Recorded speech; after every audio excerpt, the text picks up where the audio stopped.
Alright, if my cats allow it, we're going to talk about my data for this year. So I actually track my data in 3 places. I use a spreadsheet that Allie the Hardback Hoarder creates, just because I really like how extensive the data is. I use Goodreads because I've always used Goodreads, and I have a completion problem with wanting the little reading challenge banner. And I use Storygraph because that's easier for challenges. I feel like that's more successful with like actually seeing options for the challenges when we do them. So I'm going to be using all 3 of those places to kind of talk to you about what I did this year and what I read. For starters, I did read 110 books this year. I think that's still accurate. 110. I may end up finishing one more book. We'll see. Right now it's 110. With Christmas Carol, that was the last one I read. Now, I did have some reading goals this year. I was going to annotate 1 book per semester. That didn't happen. I was going to read at least 50% of my own library. I think I did that, but I didn't track it very well in the spreadsheet. I'll explain in a little bit. And finish series. No. That's a nice goal every year, and I still don't do it.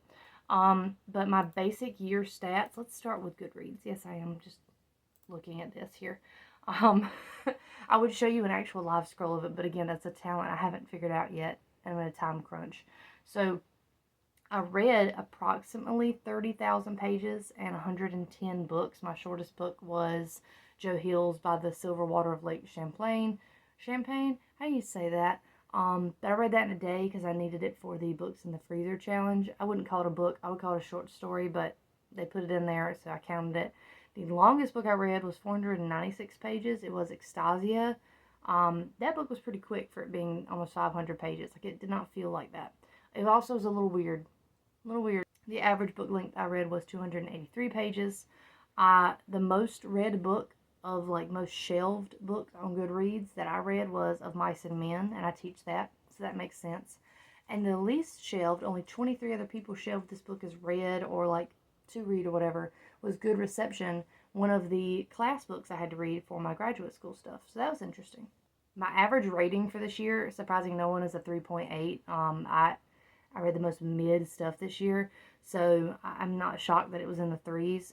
The highest rated book on Goodreads is Linguistic Justice, which it earned that. It is very good. My first review was for There Goes the Neighborhood, and it was the first book I read and 5 stars. I thought I was on track to have a bunch of 5-star reads this year. Little did I know. But it was very good. There Goes the Neighborhood. And I stopped doing reviews about 2 months ago. Like, once I actually started doing college work and not having free time, I could not do it. I could not do it. So usually I like to see like what my shortest review is or what my like last review is, but it doesn't really matter because I have 2 months of books I never reviewed. So anyway, we're going to move to Storygraph now because that's a good place to check my challenges. The challenges I completed this year were I finished Wicked Winterween in January with reading 1 book. It was a little rough. It was a little touch and go there for a while. I've finished by the skin of my teeth the 2024 Books in the Freezer Challenge for reading horror books. There were a lot of challenges on that this year, and it got away from me real quickly. I did just finish the Buzzwordathon because I read Winterwood, and that's a wintry word. I also did that card deck challenge for my friend Gina, so I've done that 2 years in a row. I did the Asian and Pacific Islander readathon in May. Found some really good books through that. And I completed the Literally Dead book club for this year. Oh, and Summerween. I do Summerween too. So I accomplished all the challenges that I wanted to. I finished all the challenges that I set out to do. So that's pretty good. So let's talk a little bit more specifically about the data that's collected in the reading spreadsheet from Allie.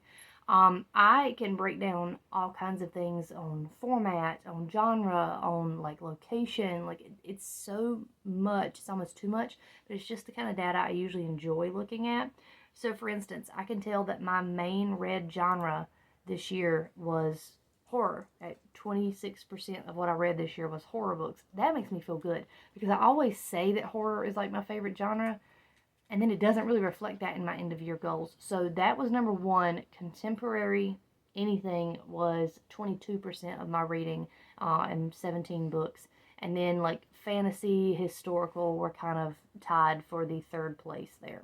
The main format I read, which is actually kind of shocking to me, well, I guess, so these have to be taken into account together, right? So novels, 54% of what I read were novels. Novellas took up the next section of the pie chart, with graphic novels coming next and manga after that. I thought graphic novels were going to be higher. I put in some work with graphic novels this year, but anyway. Um, the next thing I thought was going to be a little bit more shocking was the breakdown of format of reading. So physical books were still at 48% of what I read, and then audiobooks were 27% of what I read. Mixture of the two is at 19%. And that tracks, because often I'll start a physical book and about a couple chapters in, I'll look for a backup audiobook in case I don't think I'll finish the physical.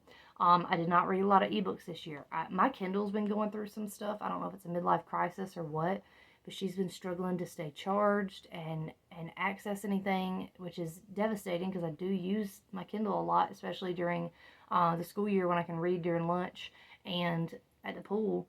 But I guess I'll just read on my phone. I just hate that because my phone screen's so much smaller and it's bad for my eyes. But anyway, the most read format being physical was very shocking to me. The fact that audiobook was right after that was not shocking.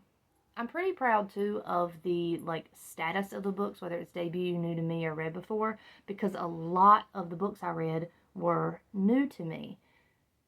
Yay! Like I read new people's stuff, or like I've read an author I didn't know before, so I can see if I like them.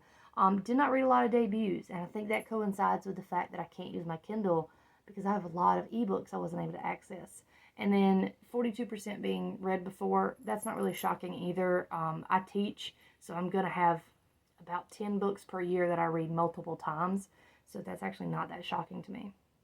I think this may be one of the first years where I read more adult books than I did YA books. I read 61% of my reading, 47 books out of the 110 were adult books.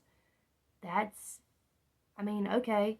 But 32% with 25 books was YA, and I do try to read a decent amount of YA because I want to keep up with what my kids might be interested in reading so I can recommend stuff like faithfully.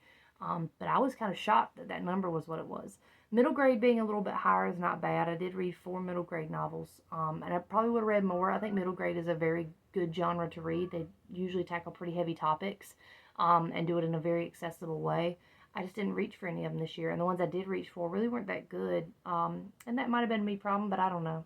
Overall, I read fiction more than nonfiction. That's all you need to know. I put in some work in the in the fiction category. Now, I don't think these numbers are accurate. I think I haven't gone in and filled out the spreadsheet like I need to, so some of these things we can't trust. But it's close to that. If it's not 3, it's like 8. Everything else is a fictional book. I think cover color is just interesting because I think there's a psychology behind it that we don't really know, and I do want to eventually do a video where I deep dive on it.